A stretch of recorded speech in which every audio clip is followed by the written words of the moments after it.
Assalamualaikum warahmatullahi wabarakatuh. Halo, kali ini kami dari kelompok 4 akan membahas tentang logika pada bab 6.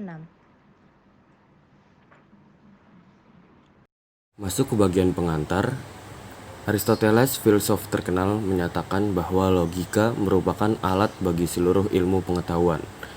Siapa yang mempelajari logika, sesungguhnya ia telah menggenggam master key untuk membuka semua pintu masuk ke berbagai disiplin ilmu.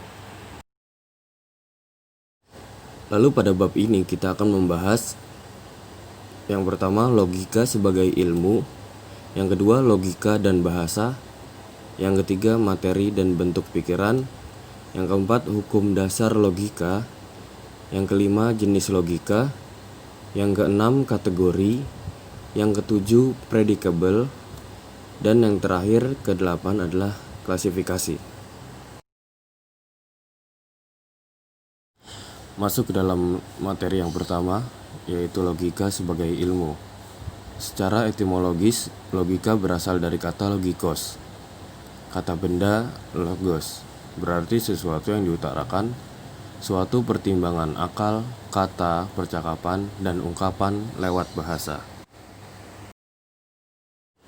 Pengertian logika sendiri adalah cabang filsafat yang mempelajari, menyusun, mengembangkan, dan membahas asas-asas, aturan-aturan formal, prosedur-prosedur, serta kriteria yang sahih bagi penalaran dan penyimpulan demi mencapai kebenaran yang dapat dipertanggungjawabkan secara rasional.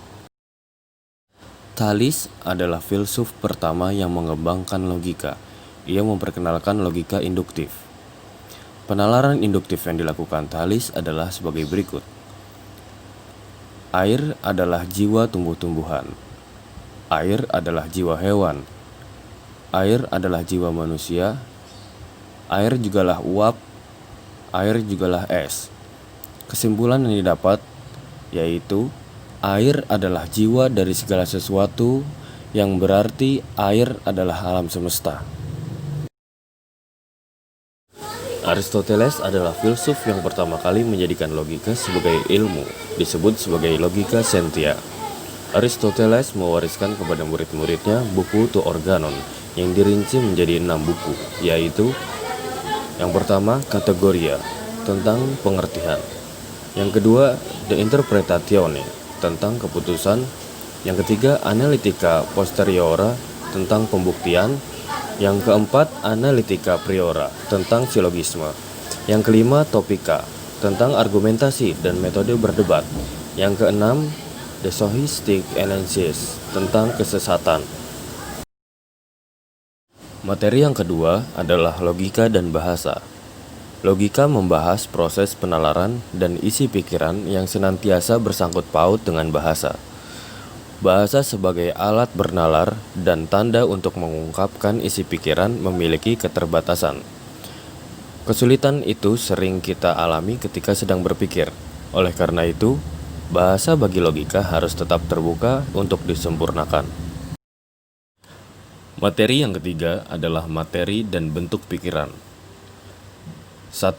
Materi yang sama dapat memiliki bentuk yang berbeda-beda. Misalnya seperti kayu sebagai materi dapat dibuat menjadi patung, atau dapat dibuat menjadi bentuk meja, kursi, tiang, pintu, dan sebagainya. 2. Dapat pula bentuknya sama tetapi materinya berbeda-beda.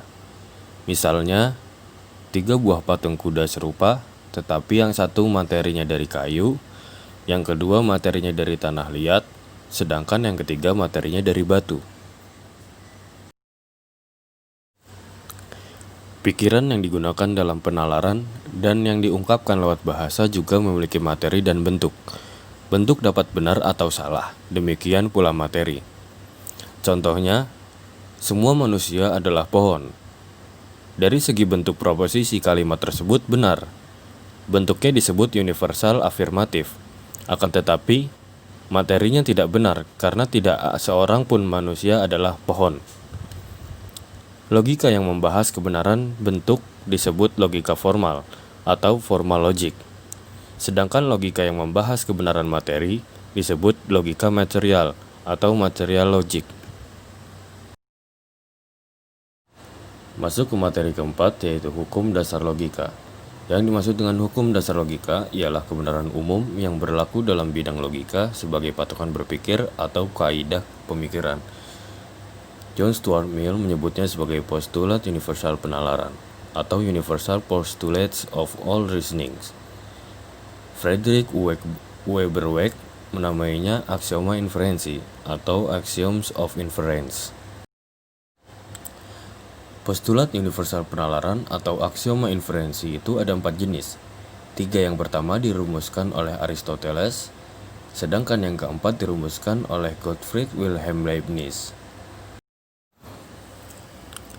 Yang pertama, Principium Identitatis atau Law of Identity, yang berarti hukum kesamaan, adalah kaidah pemikiran yang menyatakan bahwa sesuatu hanya sama dengan sesuatu itu sendiri. Dapat pula dikatakan jika P, maka P dan akan tetap P.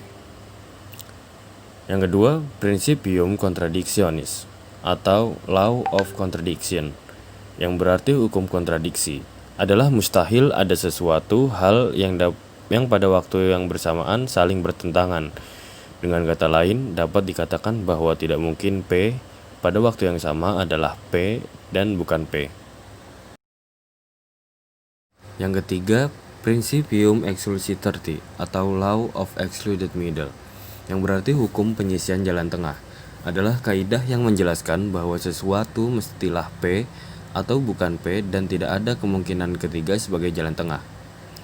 Yang keempat, Principium Rationis Sufficientis atau Law of Sufficient Reason, yang berarti hukum cukup alasan.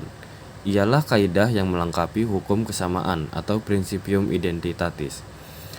Hukum ini menyatakan bahwa jika perubahan terjadi pada sesuatu, maka perubahan itu haruslah memiliki alasan yang cukup.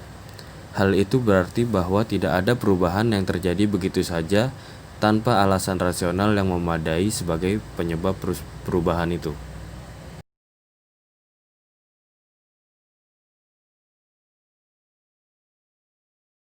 Lima jenis logika.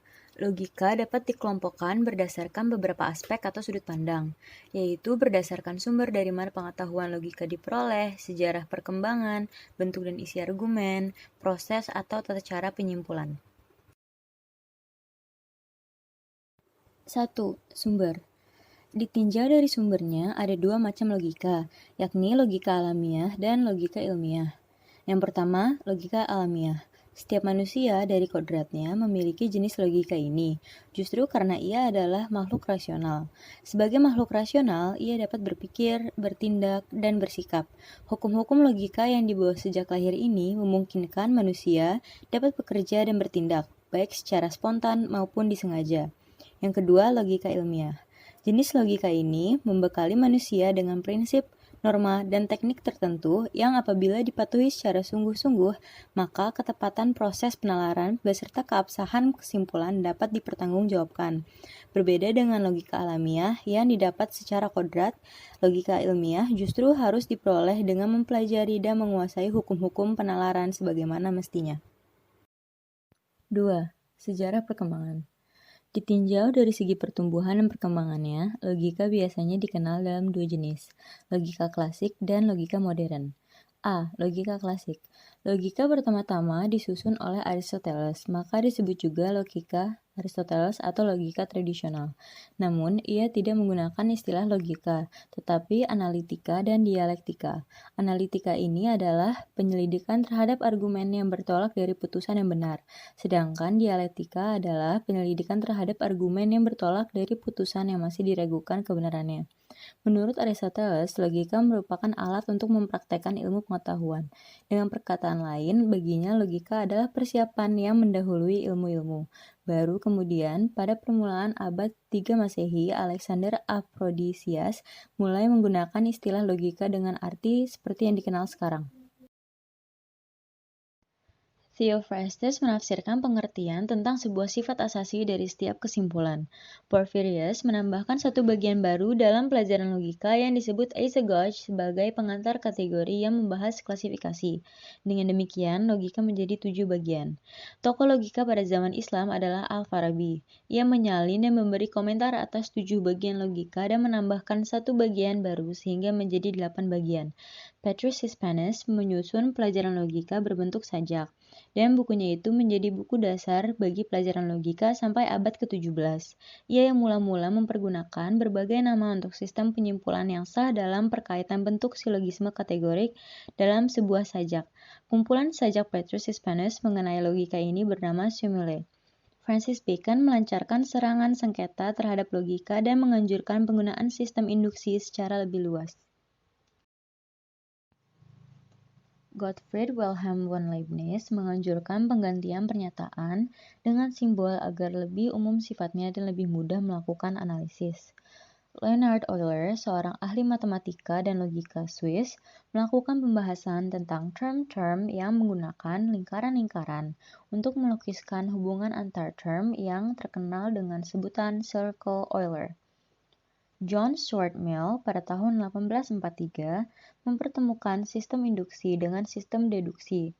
Setiap pangkal pikir besar di dalam deduksi memerlukan induksi, dan sebaliknya bagi penyusunan pikiran mengenai hasil eksperimen dan penyelidikan. Sampai pertengahan abad ke-19, pembicaraan mengenai logika tetap tidak bergeser dari apa yang sudah ditetapkan Aristoteles dalam logika klasik dan tidak mengalami perubahan sedikit pun. B. Logika modern. Sejak pertengahan abad ke-19, lahir satu cabang baru yang disebut dengan logika simbolik atau logika modern. Pelopor logika simbolik dimulai oleh Leibniz. Ahli matematika Inggris seperti Augustinus de Morgan dan George Boole mencoba menerapkan prinsip matematika ke dalam logika klasik. Menggunakan lambang-lambang matematis, mereka berhasil merintis lahirnya suatu jenis logika lain, yakni logika modern, atau logika simbolis atau logika matematis yang sejak pertengahan abad ke-19 dibedakan dari logika klasik. Tokoh logika simbolis lain, John Venn, berusaha menyempurnakan analisis logik dari Boole dengan merancang diagram lingkaran yang kini terkenal sebagai diagram Venn, untuk menggambarkan hubungan dan memeriksa sahnya penyimpulan dari silogisme, untuk melukiskan hubungan merangkum atau menyisihkan di antara subjek dan predikat yang masing-masing dianggap sebagai himpunan.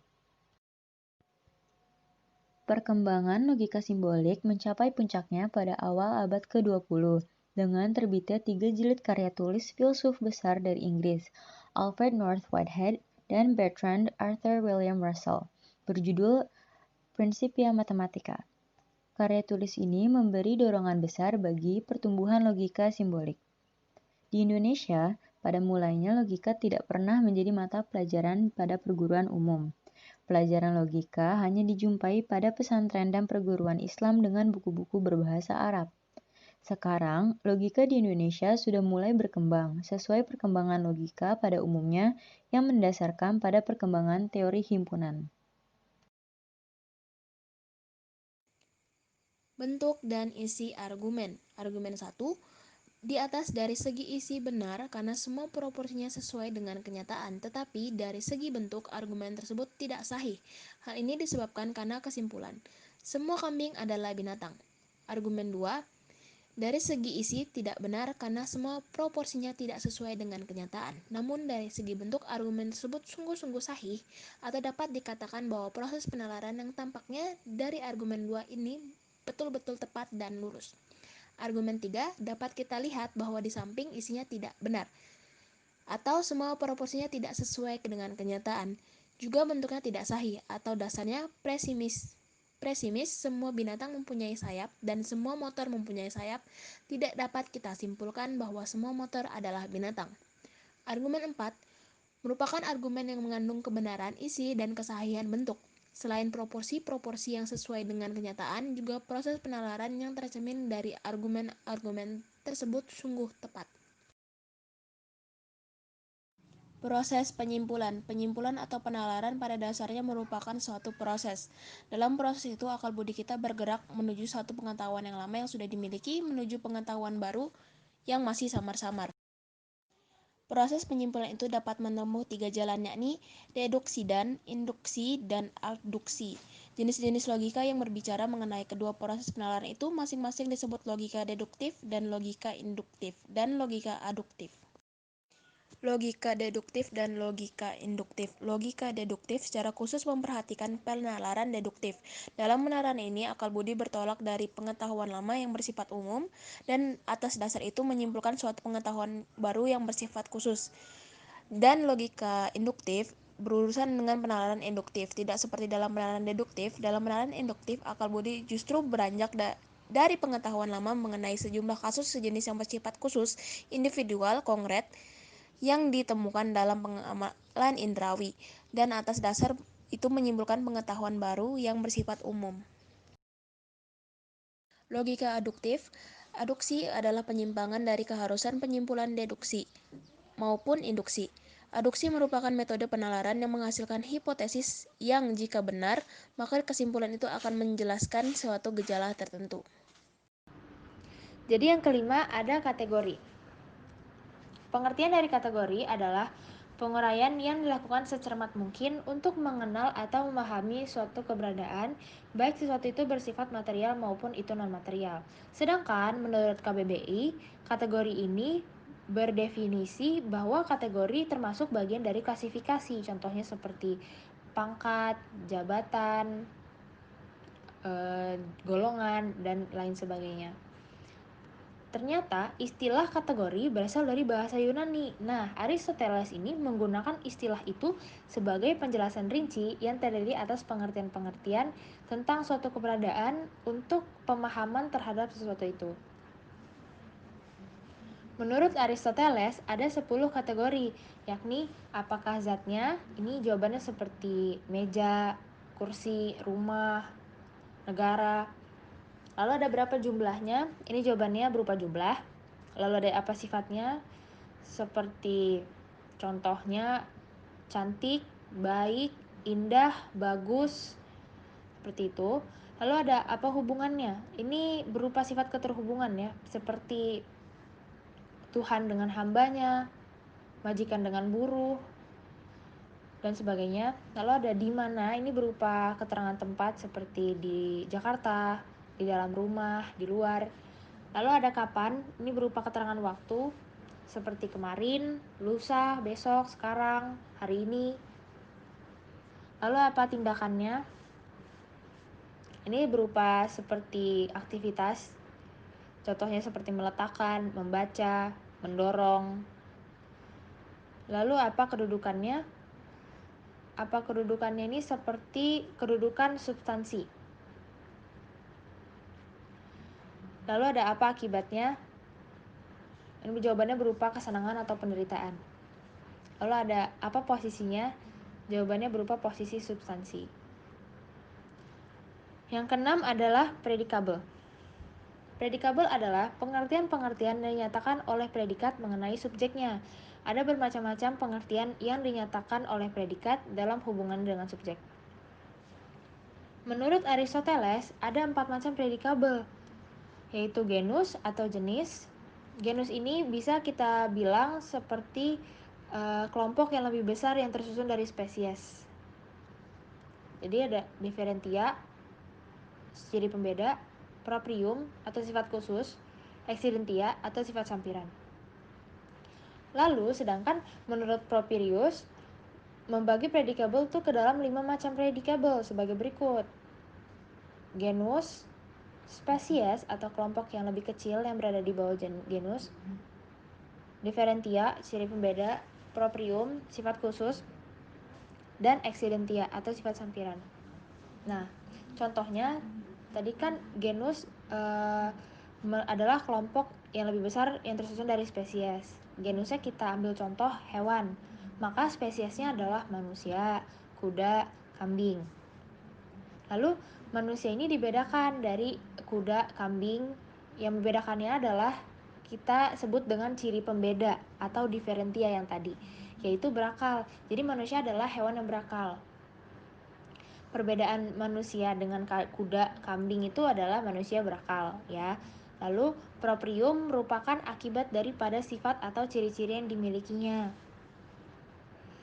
Karena manusia berakal, maka akibat dari ciri-ciri manusia yang berakal itu, manusia mampu memecahkan soal matematika, memiliki kemampuan itu.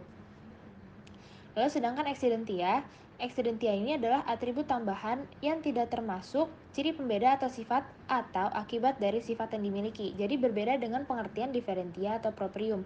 Proprium ini bisa juga disebut dengan lanjutan dari diferentia.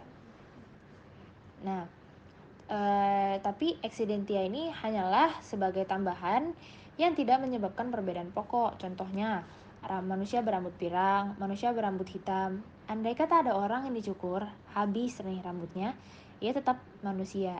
Jadi eksidentia itu bukan ciri pokok. Yang ketujuh ada klasifikasi. Klasifikasi sering juga nih kita sebut sebagai penggolongan atau pembagian. Klasifikasi adalah aktivitas akal budi untuk menggolong-golongkan dan membagi-bagi serta menyusun benda-benda atau pengertian-pengertian tertentu berdasarkan kesamaan dan kebedaannya. Lalu apa sih tujuan kita melakukan klasifikasi? Apa penting melakukan klasifikasi? Klasifikasi sangat penting dilakukan untuk membentuk baik pengupasan suatu masalah maupun pemecahan suatu persoalan. Mengapa? Karena kenyataannya tidak mudah mengupas suatu masalah tertentu apabila kita tidak memahami bagian-bagian yang membentuk masalah itu. Juga akan sangat sulit bagi kita memecahkan suatu persoalan jika kita tuh tidak mengenal lebih dahulu unsur-unsur penyebab masalah itu. Kesimpulan, logika adalah cabang filsafat yang mempelajari, menyusun, mengembangkan, dan membahas asas-asas aturan formal, prosedur, serta kriteria yang sahih bagi penelitian dan penyimpulan demi mencapai kebenaran yang dapat dipertanggungjawabkan secara rasional. Bagi ilmu pengetahuan, logika merupakan keharusan. Ilmu pengetahuan tanpa logika tidak akan pernah mencapai kebenaran ilmiah.